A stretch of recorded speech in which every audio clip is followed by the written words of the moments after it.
시간에는 잠언 19장 21절 말씀을 본문으로 여호와의 뜻이 세워지는 공동체라는 제목으로 은혜 나누도록 하겠습니다. 이 오후 예배 복된 자리 너무너무 잘 나오셨습니다. 앞뒤 좌우에 바라보시면서 이렇게 인사하도록 하겠습니다. 여호와의 뜻이 세워지는 인생이 되십시오. 축복합니다 라고 인사하시기 바랍니다. 네, 여러분, 교회는 어떤 공동체가 되어야 될까요? 여호와의 뜻이 완전히 서고 이루어지는 공동체가 되어야 할 줄 믿습니다.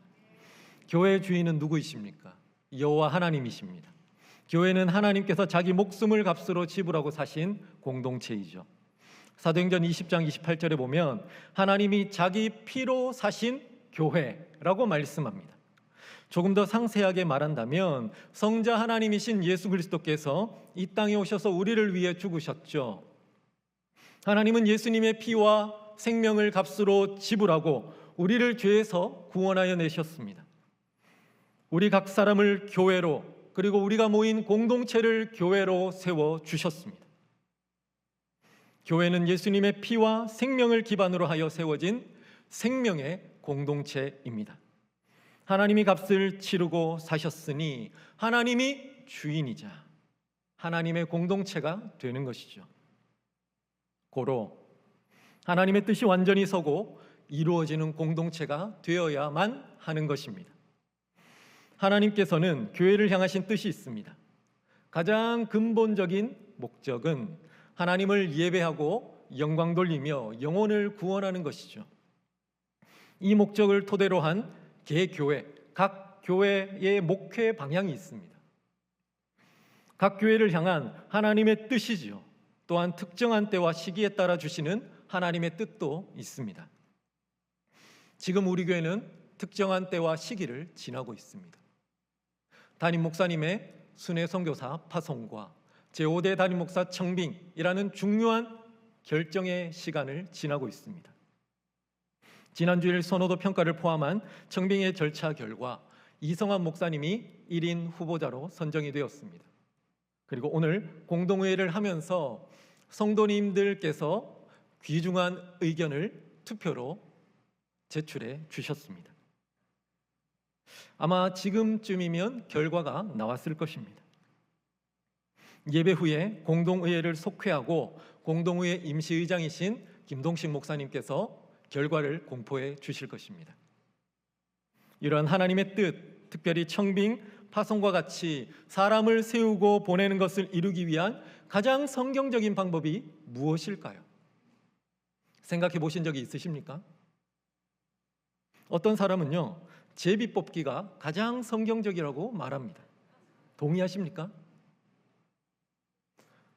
너무 좋잖아요. 직관적이잖아요. 딱, 딱, 빡.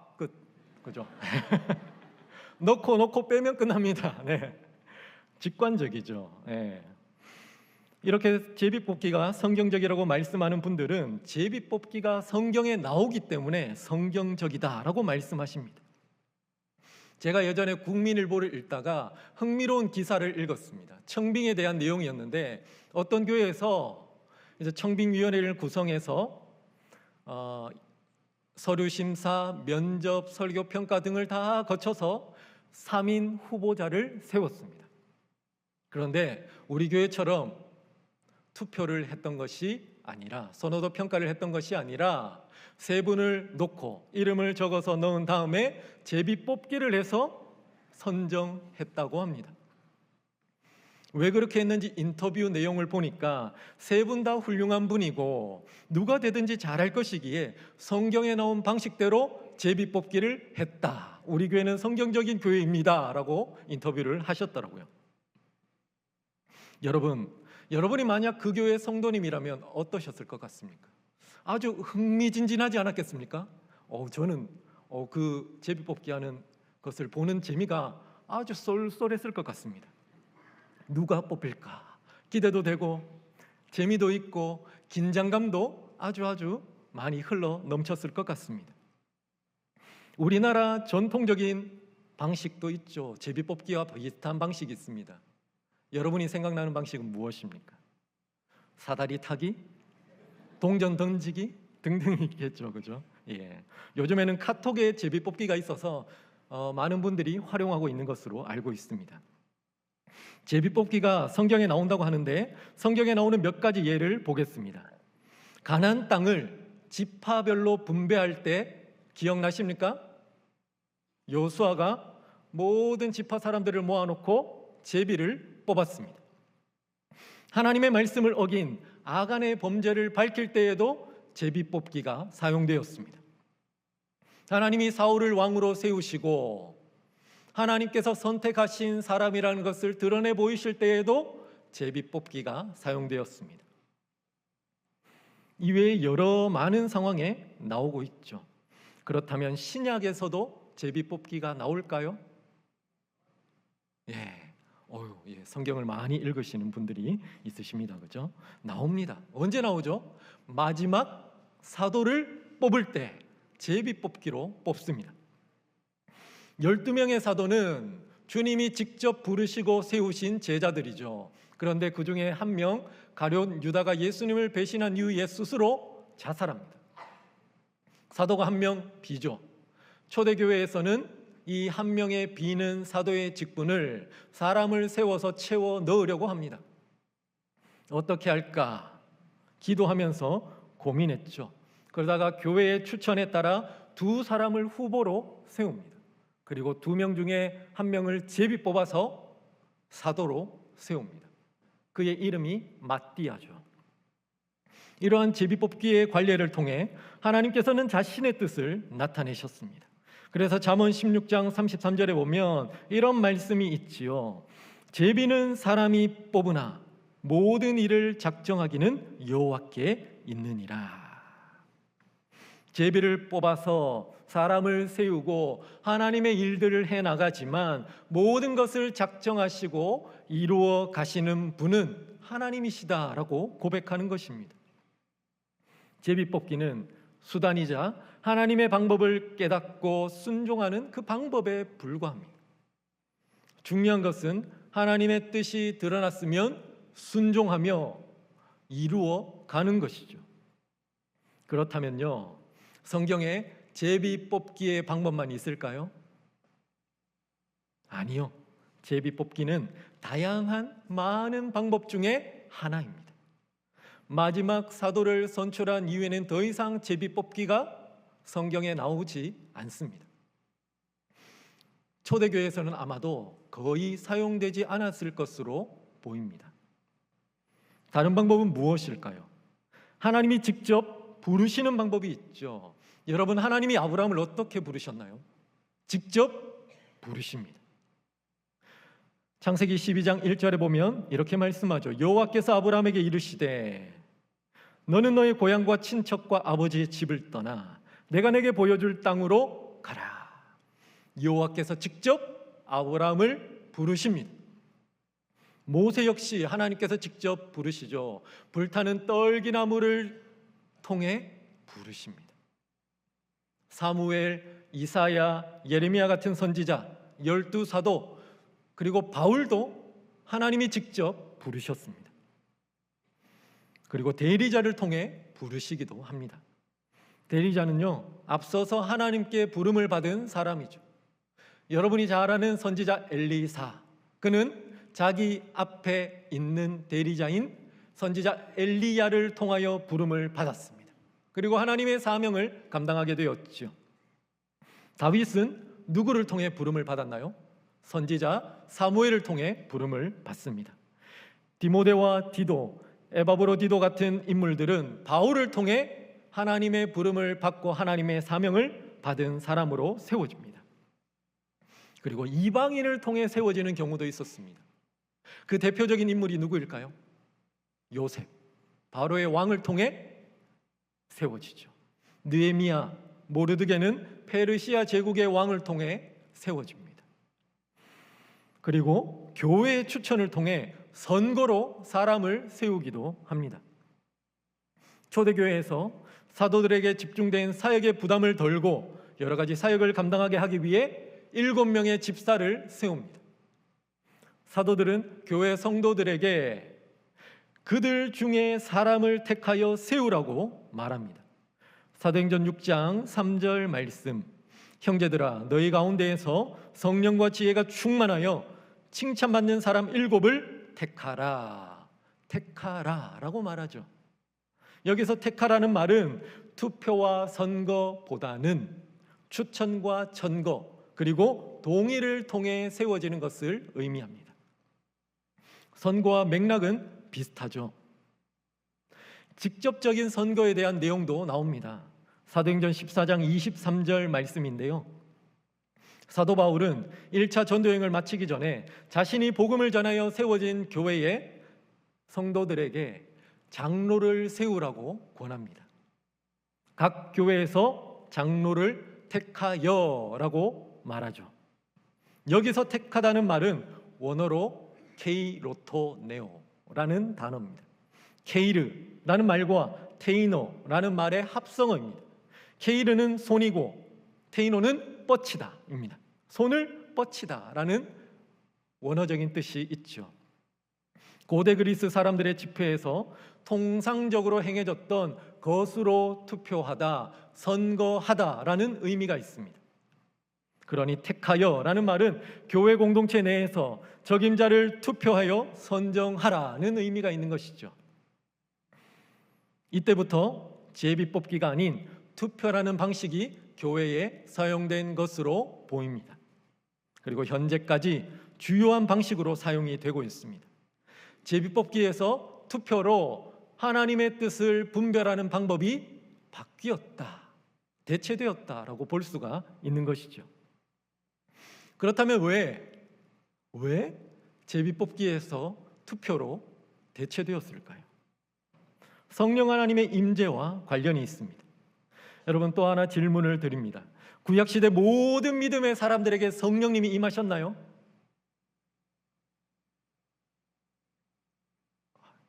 너무 적막해서 제가 몸둘 바를 모르겠는데 답을 드리겠습니다. 아니요, 아닙니다. 구약시대에는 하나님께서 특별한 사람들에게만 성령을 보내어 주셨습니다. 그 특별한 사람들은 성령에 감화 감동되어 하나님의 일을 위해 쓰임받았죠. 그렇다고 영원히 함께 하신 것도 아닙니다. 하나님의 일이 끝나거나 그 사람이 죄로 인해 타락하면 성령이 떠나기도 했습니다. 여러분 잘 아는 삼손을 한번 생각해 보십시오. 하나님께서 그를 통해 하나님의 일을 이루시기 위해 성령을 보내셔서 임재하게 하시죠.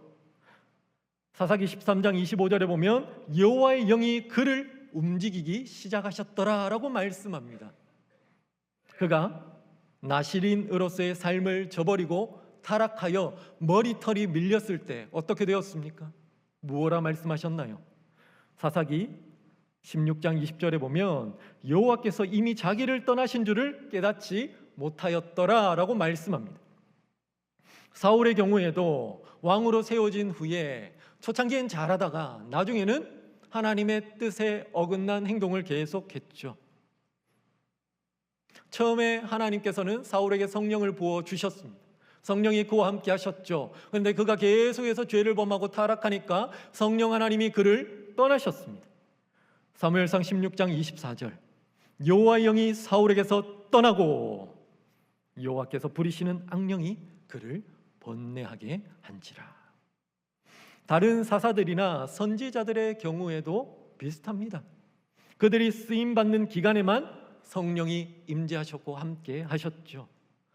왜냐하면 구약 성경은, 구약 시대는 계시가 완성된 시기가 아니기 때문에 그렇습니다. 예수 그리스도의 구원의 사역 이전이죠.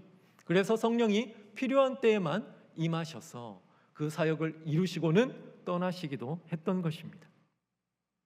그러나 신약 시대는 다릅니다. 예수 그리스도를 통하여 구약의 모든 말씀이 성취되고 완성이 되었습니다. 예수님께서는 믿음을 가진 모든 사람에게 자신의 영을 보내주시겠다라고 약속을 하셨죠. 그 성령이 어떤 영이십니까? 진리의 영이십니다. 우리로 하여금 하나님의 뜻을 분별하게 하고 인도하게 하시겠다라고 약속하셨습니다. 영원토록 우리와 함께 하시겠다라고 약속하셨습니다. 요한복음 14장 16절 말씀 함께 읽겠습니다. 시작. 내가 아버지께 구하겠으니 그가 또 다른 보혜사를 너희에게 주사 영원토록 너희와 함께 있게 하리니. 요한복음 14장 26절 말씀 이어서 읽습니다. 시작. 보혜사 곧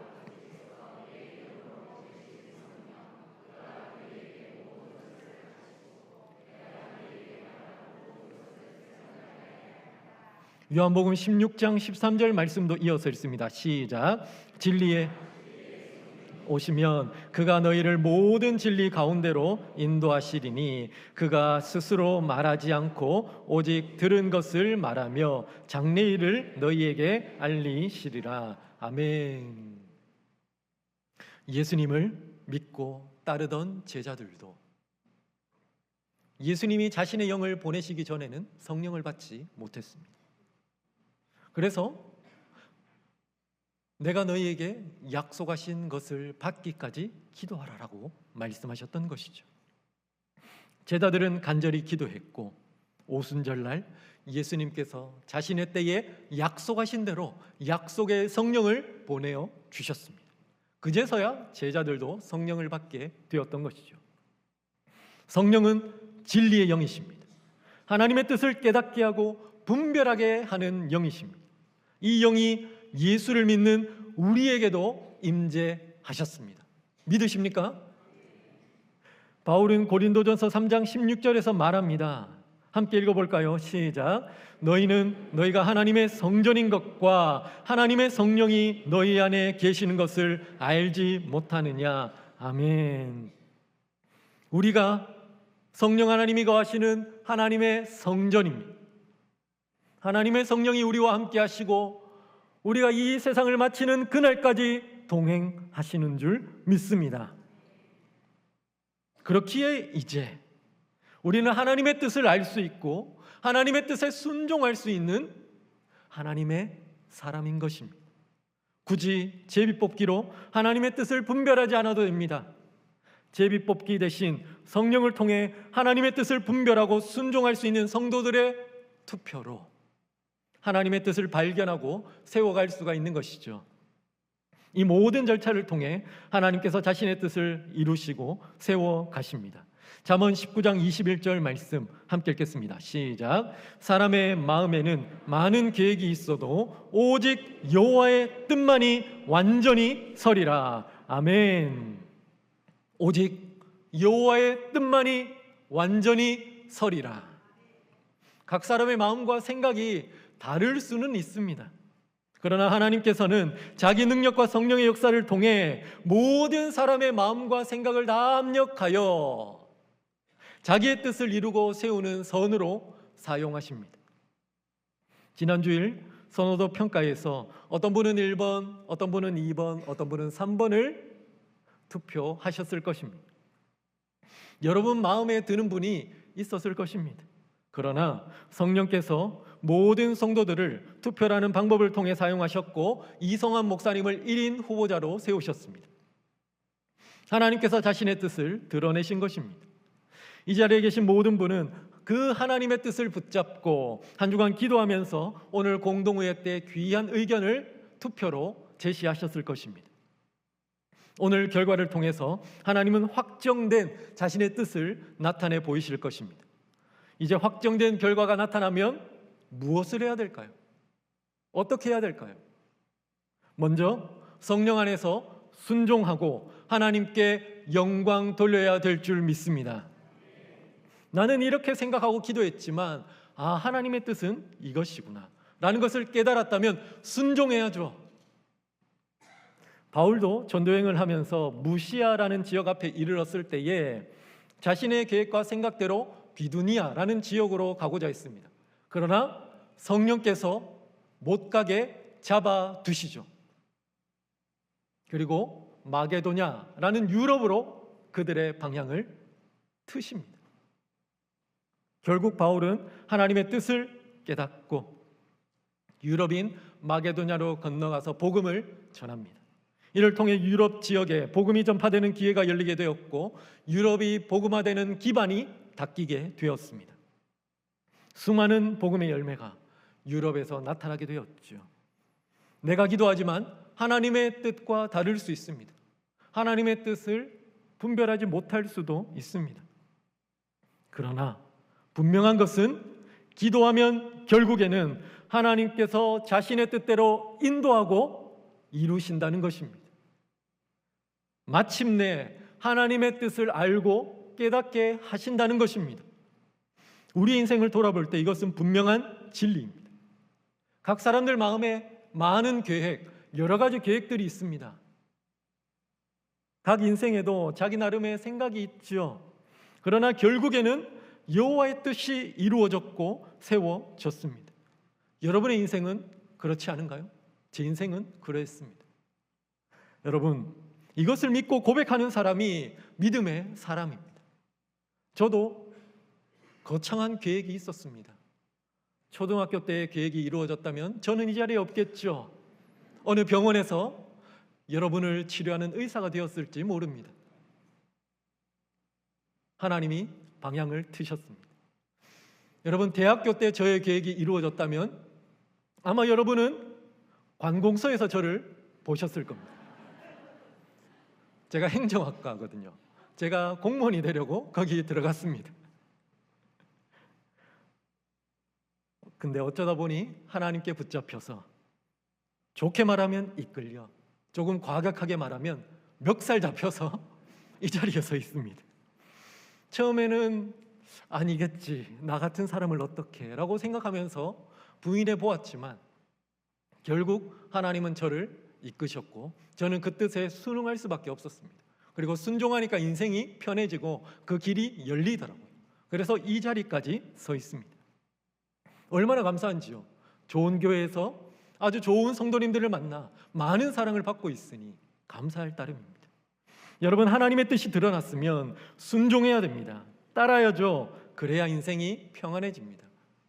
내 뜻을 관찰하려고 아등바등거리면 고생길로 걸어가게 되는 것입니다. 하나님께서는 우리 교회를 향한 뜻을 가지고 계시는 줄 믿습니다. 하나님은 자기의 일을 하실 때 사람에게 영적인 권위를 주셔서 세워서 사용하십니다. 우리 교회에서는요, 장로님들에게 영적인 권위를 부어주셨습니다. 당회를 구성하게 하셨죠. 당회에 교회의 중요한 결정을 할 수 있는 영적 권한을 주셨습니다. 당회에서는 그 권한을 위임하여 청빙위원회를 구성하였고 2월 달부터 오늘까지 7개월간 하나님의 뜻을 세우는 일에 사용을 하셨습니다. 이것을 믿고 신뢰하는 것이 믿음입니다. 베드로전서 2장 13절 말씀, 인간의 모든 제도를 주를 위하여 순종하되. 이 모든 제도는 세상의 제도까지 포함된 것입니다. 그렇다면 교회의 제도라면 어떠해야 되겠습니까? 더더욱 순종해야 되겠죠. 베드로전서 5장 5절 말씀, 젊은 자들아 이와 같이 장로들에게 순종하고. 하나님이 세우신 사람과 조직을 통해 일하셨음을 믿고 인정하는 것이 순종이요 믿음인 줄 믿습니다.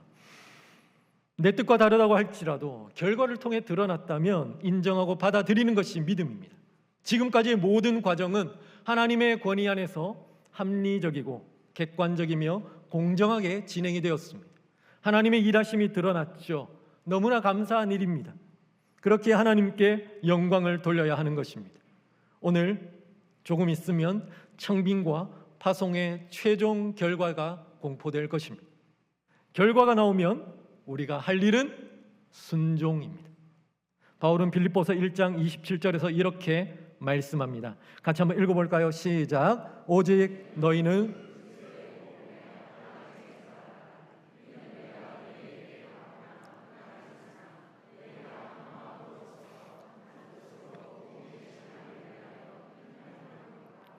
한 마음과 한 뜻으로 복음의 신앙을 위해 협력하는 것이 그리스도의 복음에 합당한 생활이다라고 말하고 있습니다. 하나님의 뜻이 드러났다면 한 마음과 한 뜻으로 협력해야죠. 하나 되는 일에 목숨을 걸어야 됩니다. 교회의 건강과 생명은 하나됨에 달려 있습니다. 여러분, 순종하고 하나됨에 힘써주시는 귀한 하나님의 백성들 되시기를 축복합니다. 이어서 해야 될 일은 기도하는 것입니다. 기도하는 것. 하나님은 우리 교회를 위한 가장 선하고 완전하고 아름다운 뜻을 가지고 계십니다. 그 뜻을 드러내시고 나타내시죠. 우리는 그 뜻이 온전하게 드러나면 그 뜻을 붙잡고 기도해야 됩니다. 더욱 은혜로워지고 부흥하며 아름답게 세워지는 교회가 되도록 기도해야 됩니다. 리더십의 은혜로운 이양이 이루어지도록 기도해야 할 것입니다. 하나님이 기뻐하시는 새로운 부흥의 바람이 불어오도록 기도해야 하는 것이죠. 대구를 넘어 전국에서 손꼽을 정도로 모범적인 담임 목사님의 은퇴 여정이 되도록 기도해야 하는 것입니다. 담임 목사로 18년, 부교육자로 9년, 전국에 찾아봐도 이렇게 오래 사역하신 분은 찾기가 드뭅니다. 총 27년간 부광교회를 위해 온 힘을 쏟아 목회계를 달려오신 김성일 담임 목사님, 목회를 잘 마무리하시도록 돕고 기도해야 하지 않을까요? 하나님은 자신의 뜻을 이루실 때 자신의 권능과 능력으로 알아서 하실 수도 있습니다. 그럼에도 투표라는 방법과 우리의 순종과 기도를 사용하셔서 자기 뜻을 세워 가십니다. 우리가 하나님이 하시는 일을 보고 경험하는 특별한 증인이 되게 하시기 위함입니다. 하나님의 일에 동참하는 동력자로 세우기 위함입니다. 이 얼마나 영광스러운 특권입니까? 여러분이 이 특권에 동참하시기를 축복합니다.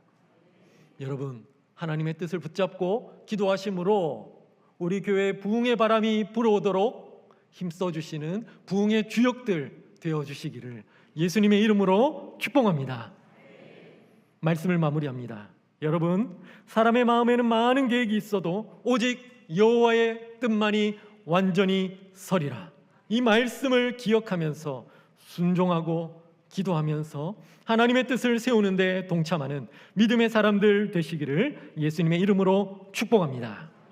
교회를 사랑하는 마음으로 함께 찬양하겠습니다. 우리에겐 소원이 하나 있네. 우리를 사용하여 주옵소서. 주님, 우리에겐 소원이 하나 있네. 주님 다시 오실 그날까지 우리 가슴에 새긴 주의 십자가 사랑, 나의 교회를 사랑케 하네. 주의 교회를 향한 우리 마음, 희생과 포기와 가난과 고난, 참으며 죽음조차 우릴 막을 수 없네. 우리 교회는 이 땅의 희망, 교회를 교회 되게, 예배 되게 우리 사용하소서. 진정한 부흥의 날 오늘 임하도록 우리 사용하소서. 우리에겐 소원이 하나 있네. 우리에겐 소원이 하나 있네. 주님 다시 오실 그날까지 우리 가슴에 새긴 주의 십자가 사랑, 나의 교회를 사랑케 하네. 주의 교회를 향한 우리 마음, 희생과 포기와 가난과 고난, 참으며 죽음조차 우릴 막을 수 없네. 우리 교회는 이 땅의 희망,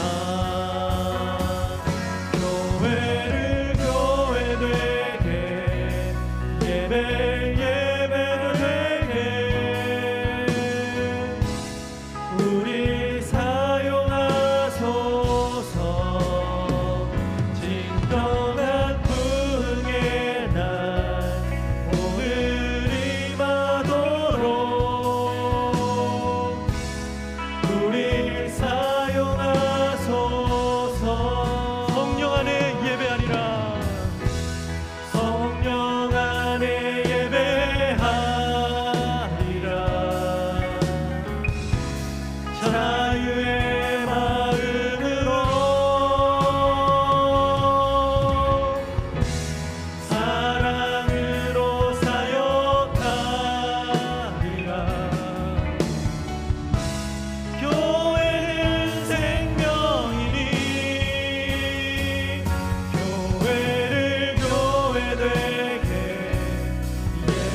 들은 말씀을 기억하며 기도하길 원합니다. 하나님, 우리 부안교회가 여호와의 뜻이 세워지는 공동체가 되게 하여 주옵소서. 드러난 하나님의 뜻에 순종하며 그 뜻을 이루고 세우기 위해 기도하는 교회가 되게 하여 주옵소서. 이 시간 함께 주님의 이름을 부르며 합심하여 기도하겠습니다. 주여, 아버지 하나님 감사합니다. 지난 47년간 우리 부안교회를 하나님의 나라와 영광을 위해 사용하신 하나님께 감사와 찬송을 올려드립니다. 그리고 계속해서 하나님의 뜻에 따라 하나님의 손에 붙잡고 여호와의 뜻을 세워나가는 공동체로 사용하여 주심에 감사합니다. 하나님 아버지, 5대 담임 목사 청빙과 사랑하는 김성일 담임 목사님의 순회 선교사 파송, 이 귀한 하나님 절차 가운데 하나님의 뜻이 세워지는 줄 믿습니다. 하나님의 뜻이 밝히 드러나면 여호와의 뜻에 순종하는 우리 공동체가 되게 하여 주옵소서. 그러나 하나님의 뜻에 순종하며 그 뜻을 이루고 세우기 위해 기도하는 교회가 되게 하여 주옵소서. 하나님, 부흥을 꿈꾸며 그 부흥의 바람이 불어오기를 소망하며 꿈꾸며 기도하며 하나님 앞에 간절하게 메어 달리는 하나님 공동체가 되게 하여 주옵소서. 그래야 계속해서 하나님 우리 공동체를 귀하게 사용하여 주시고 우리 부안교회가 하나님 그 대구 땅 가운데 부흥의 바람을 불고 오는 하나님 귀한 공동체로 하나님께 쓰임받게 하여 주시옵소서. 하나님 아버지, 우리 부안교회를 지난 47년 동안 특별한 은혜의 섭리로 인도하시고 부흥의 역사를 경험하게 하시니 감사합니다. 교회의 역사 가운데 많은 중요한 순간들이 있었는데 지금도 중요한 순간을 지나고 있습니다. 지난 18년간 담임 목사로 9년간 부교육자로 온 힘을 다해 수고하신 김성일 담임 목사님의 순회 선교사 파송과 제5대 담임 목사 청빙의 절차를 진행하였고 잠시 후에 공동회의를 통해 결과가 공포됩니다. 우리 교회를 향한 가장 아름답고 선한 뜻을 가진 하나님께서 이 모든 절차를 통해 당신의 뜻을 드러내실 줄 믿습니다. 이 뜻을 들을 때에 모든 성도가 기뻐하며 감사하고 영광 돌리게 하여 주옵소서. 모든 성도의 마음이 하나가 되어 순종하며 기도하면서 하나님의 뜻을 이루고 세우는 일에 동참하는 영광을 누리게 하여 주옵소서. 사람의 마음에는 많은 계획이 있어도 오직 여호와의 뜻만이 완전히 설 줄 믿습니다. 여호와의 뜻이 완전히 세워지고 하나님의 살아계심이 드러나는 우리 부안교회가 될 수 있도록 성령 하나님의 역사가 나타나게 하여 주옵소서. 감사드리며 우리 구주 예수 그리스도의 이름으로 기도드리옵나이다. 아멘. 네, 우리 김동식 목사님 축도해 주시고 공동의회 시작하겠습니다. 축도하겠습니다.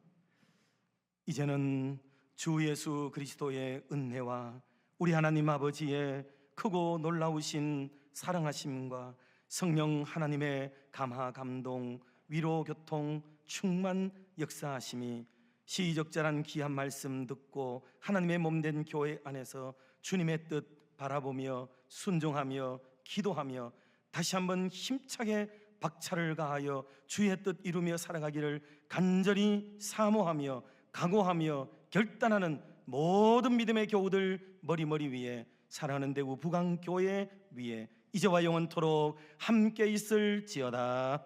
아멘.